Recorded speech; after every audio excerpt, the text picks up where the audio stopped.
On se retrouve sur cette vidéo pour parler de partage de fichiers et pour voir comment on administre les partages de fichiers.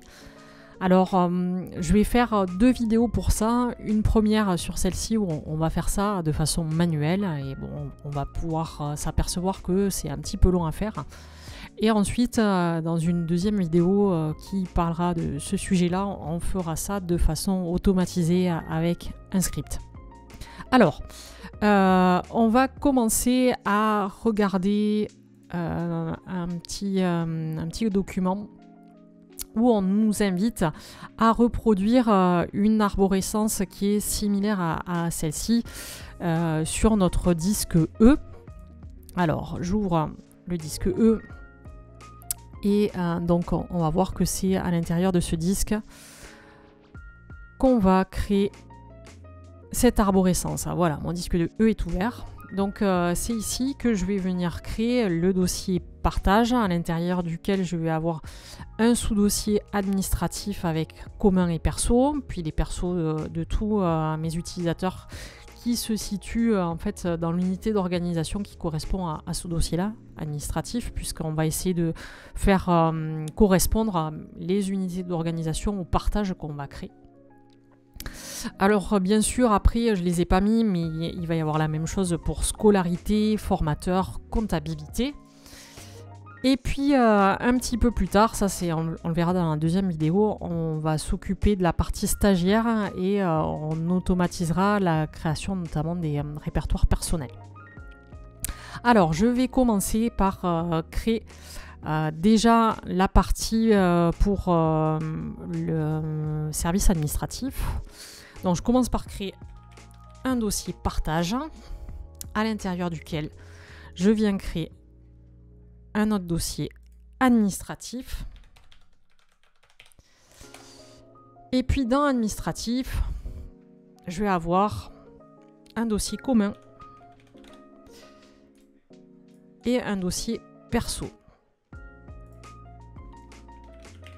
Alors pour l'instant, dans mon Active Directory, sur le service administratif, j'ai deux utilisateurs. On va voir ça de suite.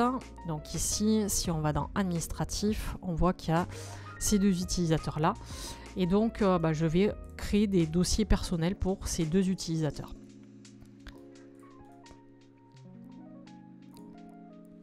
Premier utilisateur.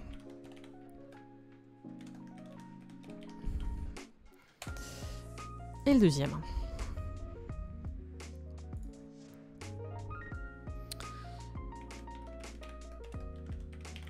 Alors pour la suite de l'arborescence, je vais accélérer un petit peu les choses puisque ça va être exactement le même principe. Je vais avoir un dossier pour une unité d'organisation et à l'intérieur de ce dossier, je vais créer les communs et les persos et puis on verra ensuite, on se retrouve par la suite pour voir comment on gère les partages de ces dossiers.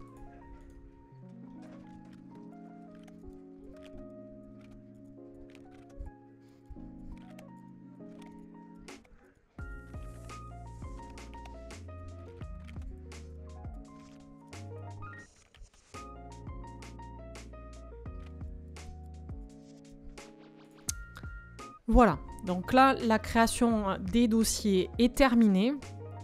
Maintenant, on va voir comment on les partage et on nous a donné une petite indication dans le sujet, puisque on nous a écrit que le partage, par exemple ici, ça va se faire au niveau du répertoire commun, où on nous a indiqué que les droits seraient les suivants: lecture-écriture pour tous les membres du groupe concerné. Donc le groupe, on va utiliser le groupe d'utilisateurs GRP administratif.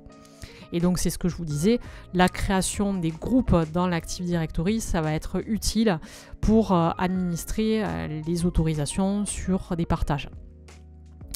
Et ensuite, on nous indique que seul le créateur propriétaire peut supprimer les fichiers et répertoires qu'il a créés. Et ensuite, je vais avoir le perso aussi qui est partagé. Et à l'intérieur du perso, je vais avoir aussi des droits particuliers. Donc, je m'attelle au paramétrage de ces droits. Déjà sur le dossier administratif. Donc, je commence par le commun. J'ai décidé que je partageais le commun et que je ne partageais pas le dossier administratif. Après, c'est un choix comme un autre. Il y a plein d'autres possibilités. Je vous en montre une. Et ensuite, à vous d'adapter en fonction de vos besoins. Ici, dans notre contexte, c'est ce qui est demandé en l'occurrence. Donc, j'ai été dans les propriétés. Je vais dans l'onglet partage. Je vais partager ce dossier et je vais l'appeler commun ADM pour administratif. C'est important parce que c'est après sous ce nom-là qu'on va retrouver le partage. Parce qu'étant donné que j'ai plein de communs dans des répertoires différents, je vais ensuite, quand je vais partager ces dossiers, essayer de les distinguer d'une façon qui est celle-ci, en mettant un underscore et le début du nom du service. Ici, je viens dans les autorisations et je vais autoriser tout le monde en contrôle total. Ces autorisations-là, c'est des autorisations au niveau réseau. Donc, en fait, j'autorise tout le monde à passer dans ce partage-là. Et c'est ensuite au niveau de ma sécurité, donc cet onglet-là, sécurité, ça vient gérer de façon un peu plus fine les réglages, les autorisations au niveau local. C'est ce qu'on appelle les autorisations NTFS. Et donc ici, c'est là que je vais faire mes paramétrages pour dire qui a le droit de faire ça. Alors, je commence toujours un peu par habitude par désactiver l'héritage et supprimer toutes les autorisations héritées de telle façon à ce qu'il ne me reste que l'administrateur. Sur ce répertoire commun, on voulait que tous les membres du groupe concerné, alors je vais aller chercher mon groupe concerné, c'est le GRP administratif, qui est ici. Il ait les droits en lecture-écriture. Donc ici, il faut venir rajouter l'autorisation modification, qui rajoute aussi l'autorisation écriture. Et ensuite, on m'indique que seul le créateur propriétaire a le droit de supprimer les fichiers et répertoires qu'il a créés. Alors, je reviens sur le groupe administratif, puisque en fait, ici, il faut que j'enlève quelque chose. Ils ne vont pas avoir le droit de suppression. Voilà. Donc, je suis venue dans les autorisations avancées. Je vous remontre. Autorisation avancée. Et j'ai enlevé l'autorisation de suppression. Puisqu'ici, on nous demandait que seul le créateur propriétaire puisse supprimer les fichiers et répertoires qu'il a créés. Et donc, en fait, ici, je vais avoir un utilisateur particulier qui s'appelle créateur propriétaire. Et lui, il va pouvoir venir supprimer. Donc, il va pouvoir venir tout faire, en fait. Sur ce dossier et les sous-dossiers, ça je ne change pas et on voit bien qu'il y a là le droit de suppression. Ensuite, je passe au perso. Alors, perso, on va le partager déjà. Donc toujours dans propriété, ensuite dans l'onglet partage, partage avancé et je vais l'appeler à nouveau aussi perso ADM. Et pour les autorisations, je lui mets un contrôle total pour tout le monde. Ensuite, au niveau sécurité, je refais pareil, je vais dans Avancer, je désactive l'héritage. Et alors là, on veut de la lecture à tous les membres du groupe concerné. Donc ici, c'est le groupe administratif. Et donc, on va laisser comme ceci, lecture, exécution, affichage du contenu du dossier, lecture. On ne va pas plus loin.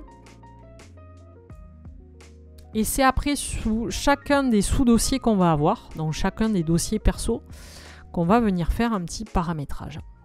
Donc, ici, pour chaque dossier personnel, je dois avoir un droit de lecture-écriture uniquement pour l'utilisateur concerné.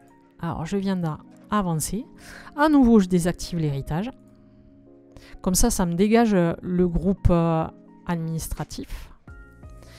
Et ici, je rajoute l'utilisateur qui va avoir les droits de lecture-écriture, donc de modification aussi sur ce dossier. Je vais faire la même chose pour le deuxième utilisateur de ce service. Je vais dans sécurité, avancer. Je désactive l'héritage, ça va m'enlever le groupe.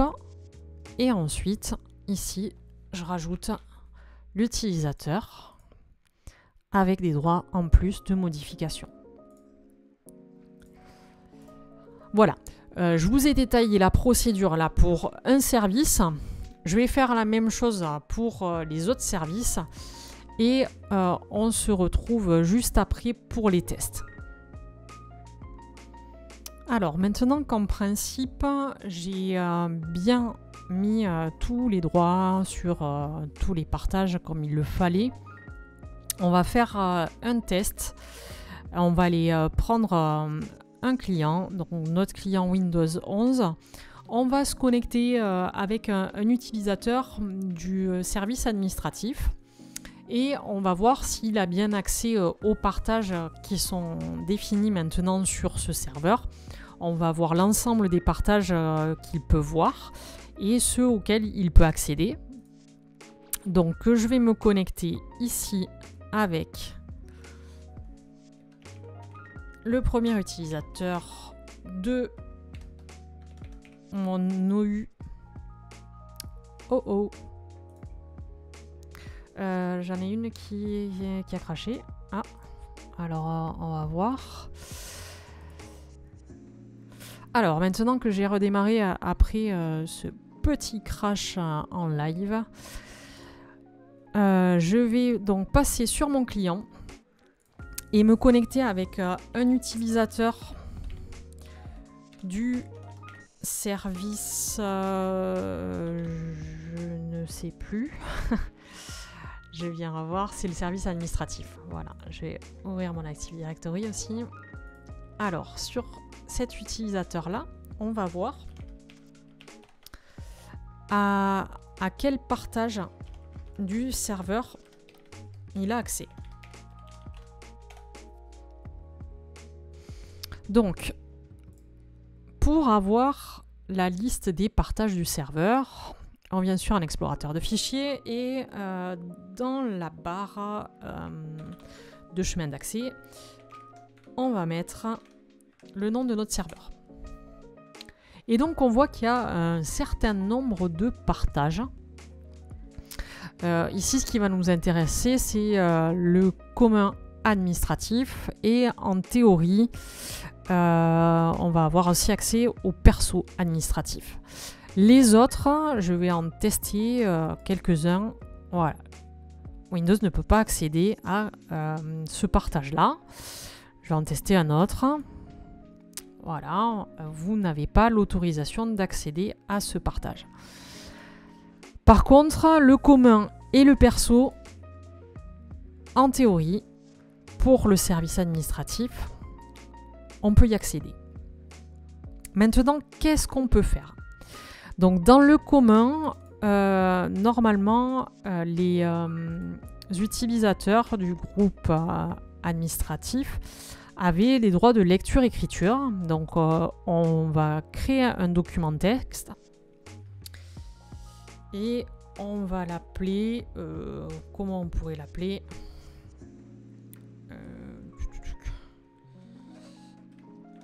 On va lui donner le nom de son utilisateur. Et ici, on va mettre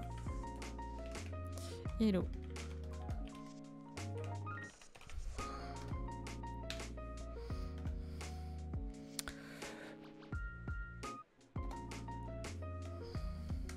Hop. Ensuite, donc là c'est bien, je peux venir écrire des choses. Je vais aller voir maintenant dans perso ce que je peux faire. Est-ce que je peux rentrer sur le perso de l'autre utilisateur du service? Non. Donc ça c'est plutôt bien. Est-ce que je peux rentrer dans mon perso? Oui. Je vais créer un nouveau fichier.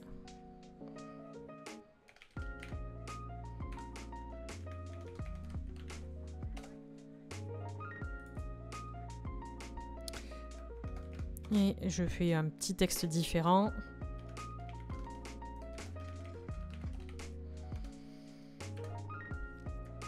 Voilà. Maintenant, je vais me connecter avec mon autre utilisateur pour voir qu'est-ce qu'il peut voir, lui, justement. Qu'est-ce qu'il peut faire et qu'est-ce qu'il ne peut pas faire. On y va pour se connecter avec le deuxième utilisateur.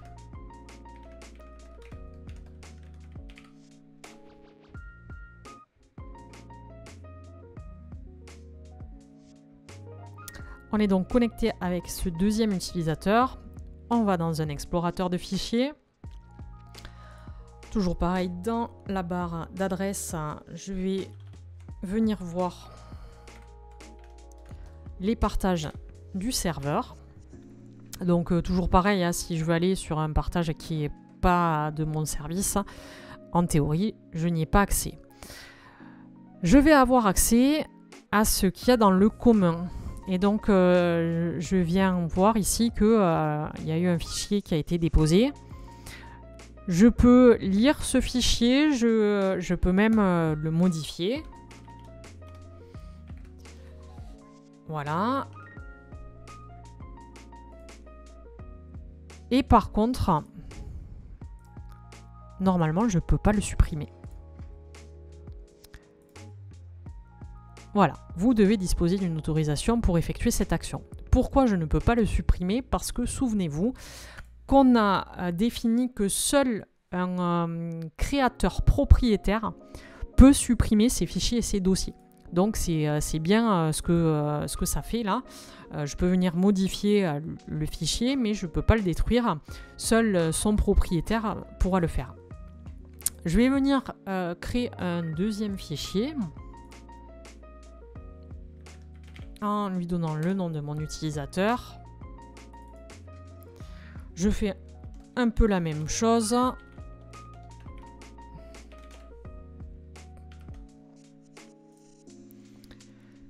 Et ensuite, je vais venir voir dans perso, administratif. Voilà, donc je rentre bien dans le partage. En théorie, je ne peux pas aller voir ce dossier-là. C'est bien réglé. Et je peux aller voir mon dossier personnel. Et je vais pouvoir y créer des dossiers, des documents. Donc ici, je crée un document.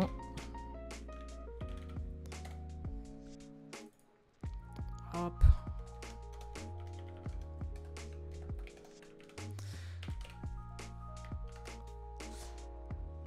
Voilà, et je vais faire un dernier test maintenant en me reconnectant avec l'autre utilisateur pour voir si dans le répertoire commun, cet utilisateur-là peut supprimer le fichier qui avait été créé initialement. Donc je me reconnecte avec l'identifiant du premier utilisateur.